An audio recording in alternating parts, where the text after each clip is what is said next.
Thoyyib media ബ്ലോഗിലേക്ക് എല്ലാവർക്കും സ്വാഗതം. നമ്മൾ ഇന്ന് വീണ്ടും സംസാരിക്കുന്നത് ബിഗ് ബോസ് റിലേറ്റഡായ കാര്യങ്ങൾ തന്നെയാണ്.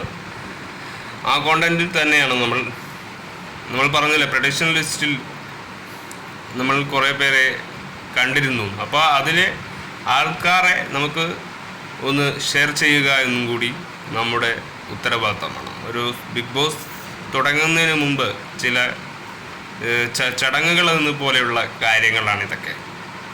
പിന്നെ അതിനു മുമ്പ് ഹാപ്പി ബർത്ത്ഡേ വിഷസ്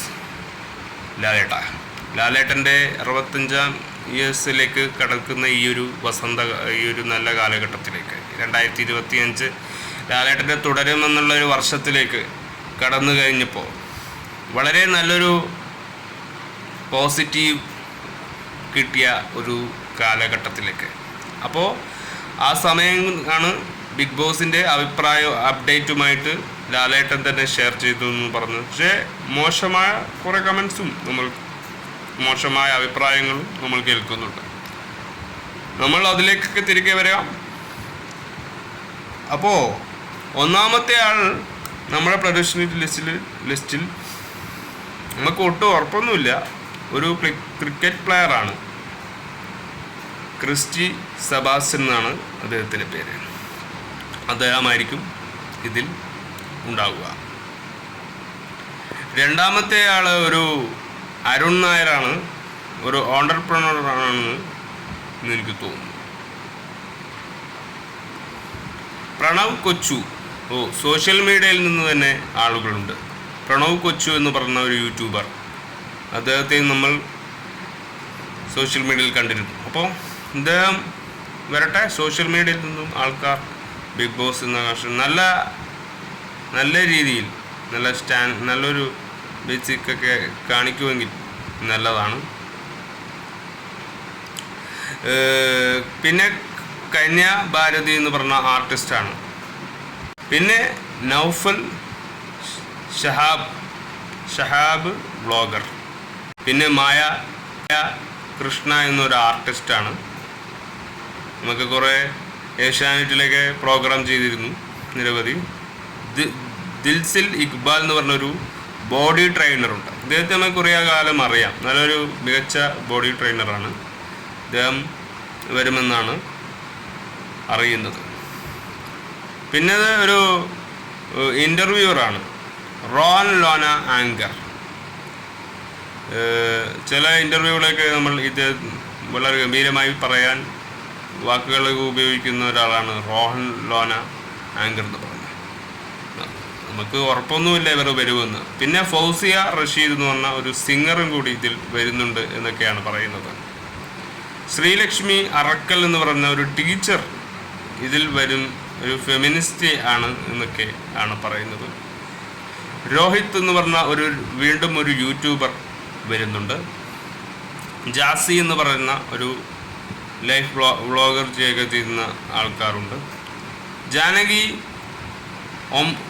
ഓം കുമാർ എന്ന് പറഞ്ഞ ട്യൂട്ടോർ ഡാൻസർ ഉണ്ട്. മറീന മേഖൽ എന്ന് പറഞ്ഞ ഒരു ആക്ട്രസ് ഉണ്ട്. അവന്തിക മോഹൻ ആർട്ടിസ്റ്റ്, ഒരു സീരിയൽ ആർട്ടിസ്റ്റാണ്. നഷീദ് നൗഷാദ് എന്ന് പറഞ്ഞ കണ്ടന്റ് ക്രിയേറ്റർ, ഒരു സോഷ്യൽ മീഡിയയിൽ തന്നെ അതും കണ്ടന്റ് ഒരു ക്രിയേറ്ററും കൂടി തന്നെയാണ്. സരിത ബാലകൃഷ്ണൻ എന്ന് പറയുന്ന ഒരു സീരിയൽ ആർട്ടിസ്റ്റാണ്. സുജിൻ കൃഷ്ണൻ എന്ന് പറഞ്ഞ ഒരു യൂട്യൂബറുണ്ട്. പിന്നെ പ്രിയങ്ക അനൂപ് എന്ന് പറഞ്ഞൊരു സീനിയർ ആർട്ടിസ്റ്റുണ്ട്. സിനിമയിലും ഉണ്ട്, സീരിയലും ഉണ്ട്. ഇത്രത്തോളമായാൽ 16 പേരാണ് ഇപ്പോൾ നമുക്ക് നമ്മുടെ മനസ്സിലുണ്ടായ ആ പ്രഡിക്ഷൻ ലിസ്റ്റിലുണ്ടായിരിക്കുന്ന ബിഗ് ബോസ് കണ്ടസ്റ്റൻസ് എന്ന് പറയുന്ന ആൾക്കാർ. അപ്പോൾ ഇവരൊക്കെ നമുക്ക് ഒട്ടും അറിയാത്ത പേരൊന്നുമല്ല. ചില ആൾക്കാരെ അറിയാം, ചില ആളെ അറിയാം. നമുക്ക് നാടും സ്ഥലമൊന്നും അത്ര വലിയ നമുക്കത് അതൊന്നും കറക്റ്റ് അറിയില്ല. പക്ഷേ ഇതൊക്കെ നമ്മളൊരു തോന്നൽ മാത്രമാണ്. ഇവരൊക്കെ എവിടെയാണ്, എങ്ങനെയാണ്, അതൊക്കെ അവർ വന്നിട്ട് നമ്മളെ ഇങ്ങോട്ട് പരിചയപ്പെടുത്തട്ടെ. അതാണോ അതിൻ്റെ ശരി. നമ്മൾ നേരത്തെ തിരഞ്ഞു പിടിച്ചിട്ടൊക്കെ നമുക്ക് കൺഫേം ഒന്നും അല്ലല്ലോ, ഇവരൊക്കെയാണോ ഉറപ്പെന്നൊന്നും പറയാൻ പറ്റും. പിന്നെന്തിന് സ്ഥലവും ഡീറ്റെയിൽസും ഒക്കെ. അപ്പോൾ ഇവരൊക്കെയാണ് ഈ 16 പേര് ഇപ്പം നമ്മളുടെ മനസ്സിൽ പ്രഡിക്ഷൻ ലിസ്റ്റിൽ ബിഗ് ബോസിൽ വരാം എന്ന ഒരു ഇതിൽ ചെറിയൊരു ഉറപ്പിൽ നമുക്ക് പറയാൻ പറ്റുന്നതാണ്. അപ്പോൾ ഞാൻ ഇന്നലെ ഒരാളെ പ്രഡിക്ഷൻ ലിസ്റ്റിൽ കൂടി അതും കൂടി ആകുമ്പോൾ 17 പേരായിക്കോളും. അതായത് ബിനീഷ് ബാസിസ് എന്ന് പറയുന്ന സ്റ്റാർ സിംഗറിലും സിനിമ തെറി എന്ന് പറയുന്ന വിജയിൻ്റെ ഇതിൽ അഭിനയിച്ച തെറി എന്ന പടയത്തിലെ വില്ലൻ റോളായിട്ടും ഒരു ഗുണ്ടയുടെ റോളും, പിന്നെ ഈ അടുത്ത് വന്ന ബാഡ് ബോയ്സിലൊക്കെ അഭിനയിച്ചിരുന്നു. അപ്പോൾ അദ്ദേഹം നല്ലൊരു വ്ളോഗറും കൂടിയാണ്, ലൈഫ് ടൈം വ്ളോഗറാണ്, നല്ലൊരു പെരുമാറ്റമാണ്. അപ്പോൾ അദ്ദേഹം കൂടി ഈ ഒരു സീസണിൽ ഉണ്ടായെങ്കിൽ, പിന്നെ പാട്ടുകളൊക്കെ പാടും അദ്ദേഹം, നാടൻ സ്വന്തമായി ഉണ്ടാക്കുന്ന പാട്ടുകളൊക്കെ അങ്ങനെയൊക്കെ ചെയ്യുന്നവരാണ്. അപ്പോൾ അലിഗേഷൻസ് ഇല്ലാതെ നല്ലൊരു അടിപൊളി നല്ല കാര്യങ്ങൾ മുന്നോട്ട് കൊണ്ടുപോകാനുള്ള ആ ഒരു കാര്യങ്ങൾ അത് സ്ട്രോങ്ങർ ആവണം. ബേസിക്കായി സ്ട്രോങ്ങർ ആയ കണ്ടസ്റ്റൻസിനെ മത്സരാർത്ഥികളെ നമ്മളെ കളത്തിലേക്ക് കയറ്റി വിടണം.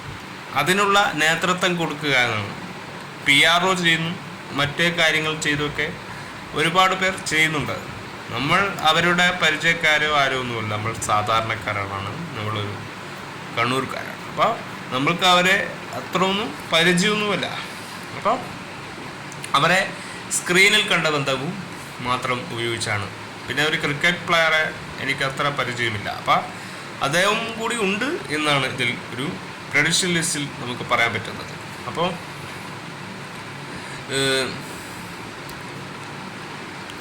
ഇവരൊക്കെ കൂടി ഉണ്ടാകുമ്പോൾ നല്ലൊരു ഓളമാണെങ്കിൽ ബിഗ് ബോസ് നല്ല രീതിയിൽ പോകുമായിരിക്കും.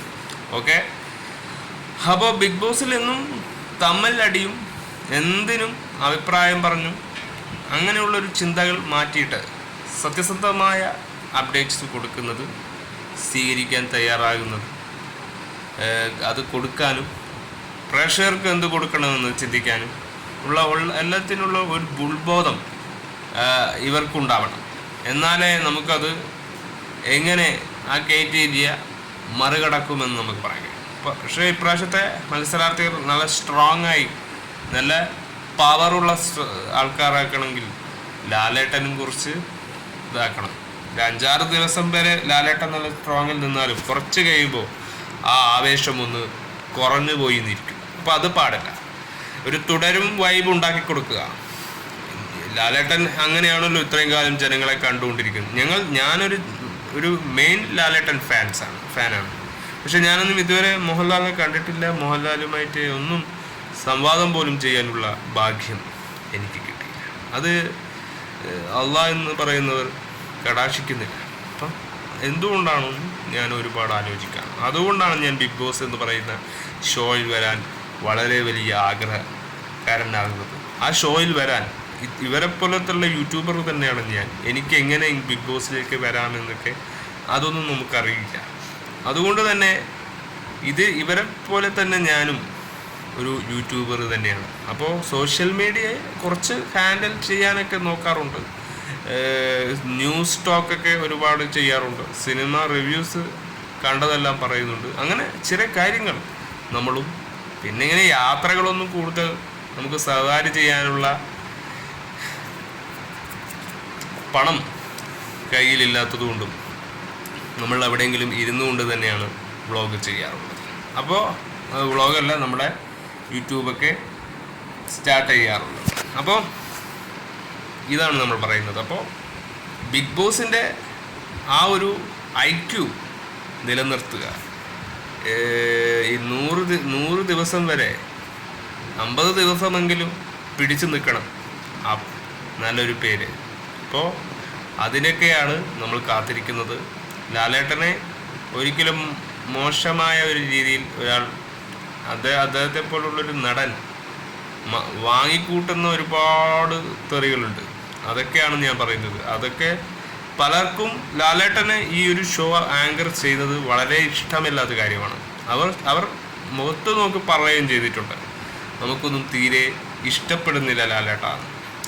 പക്ഷെ ഞാൻ പറയുന്നത് ഇങ്ങനെയുള്ളൊരു ഷോ ലാലേട്ടൻ തന്നെ ഉണ്ടായാലല്ലേ അതിൻ്റെ ആ ഒരു രസകരമായ ഒരു സംഭവങ്ങളുണ്ടാവും. മറ്റുള്ള ആൾക്കാർ എത്രയായാലും ലാലേട്ടനെ പോലെ ഒരു പകരക്കാരനെ നമുക്ക് കിട്ടുമോ? ഇല്ല. അപ്പോൾ അദ്ദേഹത്തെ പോലെ ഒരു പകരക്കാരനെ നമുക്ക് കിട്ടണമെങ്കിൽ മറ്റാരെങ്കിലും അവരെ പോസ് ചെയ്യണം, എന്നാലേ അവർ ആ ഷോ ആങ്കിൾസ് ചെയ്യും. അപ്പോൾ ലാലേട്ടൻ മാത്രമാണ് അതിനുള്ള പോസ്റ്റ്. പിന്നെ ലാലേട്ടൻ മുമ്പ് എവിടെയോ ഒരു ഇൻ്റർവ്യൂവിൽ പറയുന്നു, എനിക്കൊരു പ്രൊഫഷനില്ല, എൻ്റെ ജോലി സിനിമ മാത്രമാണ്. ചിലപ്പോൾ ഞാൻ റിട്ടയർ ചെയ്യാം സിനിമയിൽ നിന്ന്, അപ്പോൾ എനിക്കൊരു ജോലി വേണമല്ലോ എന്നൊക്കെ ലാലേട്ടൻ മുമ്പും പറയുന്നുണ്ടായിരുന്നു. അപ്പോൾ ലാലേട്ടൻ അങ്ങനെയുള്ള രീതികളിലൊക്കെ ആയിരിക്കാം ബിഗ് ബോസ് കണ്ടെത്തിയിരിക്കുന്നത്. പക്ഷേ ചിലപ്പോൾ ഇത് ലാലേട്ടൻ്റെ സ്വന്തമായ ഒരു ഇഷ്ടത്തിലൂടെ പോകുന്നതായിരിക്കും. അത് അദ്ദേഹത്തിൻ്റെ പേഴ്സണൽ കാര്യമായിരിക്കും. അതൊക്കെ എങ്ങനെ നമുക്ക് ഡിസൈഡ് ചെയ്യാൻ പറ്റും? അത് നമുക്ക് പറയാനൊന്നും പറ്റില്ല. അദ്ദേഹത്തിന് അങ്ങനെയല്ല, ഒരു മോഹൻലാൽ എന്ന് പറയുന്ന നടൻ ഏത് കേട്ടാലും ചിരിച്ചുകൊണ്ട് മാത്രം പെരുമാറുന്ന ഒരു വ്യക്തിയായതുകൊണ്ട് അദ്ദേഹത്തിന് അതൊന്നും എവിടെയും കൊള്ളില്ല. അദ്ദേഹത്തെ എത്ര മോശം കമൻ്റ് ഇട്ടിട്ടും എത്ര താഴോട്ടേക്കാക്കിയാലും അദ്ദേഹം മുകളിൽ തന്നെ പറന്നുകൊണ്ടിരിക്കുമെന്നൊരു പക്ഷിയാണത്. അദ്ദേഹം പാറിപ്പറക്കുന്ന ഈഗിൾ പോലെയാണ്. അദ്ദേഹത്തിനെ നിങ്ങൾക്ക് ഒരിക്കലും വിലയിരുത്തി കാണാൻ പറ്റില്ല. അങ്ങനെ ഒരു വില നിശ്ചയിച്ചുകൊണ്ട് നിങ്ങൾക്ക് അളക്കാൻ പറ്റില്ല. അത് നിങ്ങളുടെ നെഗറ്റീവ് തോട്ടായിരിക്കും. അപ്പം എനിക്ക് എന്നും മോഹൻലാൽ എന്ന് പറയുന്നൊരു പോസിറ്റീവായ കാര്യങ്ങൾ ചെയ്യുന്ന വ്യക്തികളാണ്. അദ്ദേഹം കയ്യിൽ തൊട്ടതെല്ലാം പൊന്നാക്കാനുള്ള എന്തിനും അതിനുള്ള സംഭവങ്ങളൊക്കെ അദ്ദേഹം ചെയ്യാറുണ്ട്. അദ്ദേഹം ഏതിലാണില്ലാത്തത്? അദ്ദേഹം പരസ്യങ്ങൾ പോലും, പണ്ട് മുതൽ പരസ്യങ്ങൾ പോലും അദ്ദേഹത്തെ ആകർഷിക്കാറുണ്ട്. പിന്നെ എങ്ങനെയാണ് ലാലേട്ടന് ഒരു ആങ്കറിങ് ചെയ്യാൻ പറ്റില്ല എന്ന് പറയുന്നത്? ആങ്കറിങ്ങും ഒരു ആർട്ടിസ്റ്റിൻ്റെ കല എന്ന് തന്നെയാണ് എനിക്ക് തോന്നുന്നത്. അതും ഈ ഇൻഡസ്ട്രിൻ്റെ ഭാഗമാണ് എന്നും എനിക്ക് തോന്നിയിട്ടുണ്ട്. മിക്ക വലിയ അമ്മ ഷോകളിലും ഷോകളിലുമൊക്കെ ചിലപ്പോൾ ആങ്കറിങ് ലാലേട്ടൻ ചെയ്യുന്നത് കാണാം. അപ്പോൾ അത് ചെയ്യാൻ കഴിയുന്നെങ്കിൽ ഇതും കൂടി ചെയ്യാൻ ഇത്ര റിസ്ക് ഒന്നുമല്ല. പിന്നെ ഇവരുടെ പെരുമാറ്റം, ഈ ഷോയിൽ കണ്ടസ്റ്റൻസായിട്ട് വരുന്നവരുടെ പെരുമാറ്റം നന്നാക്കണം. അവർ തന്നെ പെരുമാറ്റം നന്നാക്കണം. അവർ കൊച്ചുകുട്ടികളൊന്നുമില്ലല്ലോ. വരുന്നവർ നല്ല പ്രായവും പക്വതയും ബുദ്ധിയും ബിസിനസ് മാഗ്നറ്റും ഒക്കെ ഉള്ളപ്പോൾ പിന്നെ ഞാൻ പറഞ്ഞ ഈ ജാസിനെ പോലുള്ളവർ വരണോ എന്ന് എനിക്കൊരു ഇഷ്ടക്കേടുണ്ട്. കാരണം ജാസി അവരൊക്കെ വന്നുകൊണ്ട് അലമ്പാക്കണം. അത് കരച്ചലും പിരിച്ചലും ഒക്കെ ആക്കിയിട്ടുള്ള ഒരുപാട് കാര്യങ്ങൾ അവർ പറയും. അങ്ങനെ വേണ്ട എന്നാണ് എനിക്ക് തോന്നുന്നത്. അതൊന്നും പബ്ലിക്കിനൊരു മെസ്സേജ് ആകുന്നില്ല. അവർക്ക് അവരുടേതായിട്ട് ജീവിച്ചപ്പോൾ. പക്ഷെ നല്ല രീതിയിലായിട്ട് നാദറൊക്കെ പിന്നെയും സ്റ്റാൻഡേർഡ് ഉണ്ടായിരുന്നു. പക്ഷെ എല്ലാ ട്രാൻസ്ജെൻഡർക്കും ഒരേ ഒരു ഇതുണ്ടാവില്ല. കഴിഞ്ഞ സീസണിലെ ഒരു ട്രാൻസ്ജെൻഡർ വളരെ മോശമായ ഒരു അഭിപ്രായമായിരുന്നു ആ ട്രാൻസ്ജെൻഡറിനെ കുറിച്ച്. അപ്പോൾ അതുകൊണ്ടാണ് പറയുന്നത് ചില കാര്യങ്ങൾ ഒഴിവാക്കണം എന്നത്. അത് എപ്പോഴും പറയുന്നതാണ്.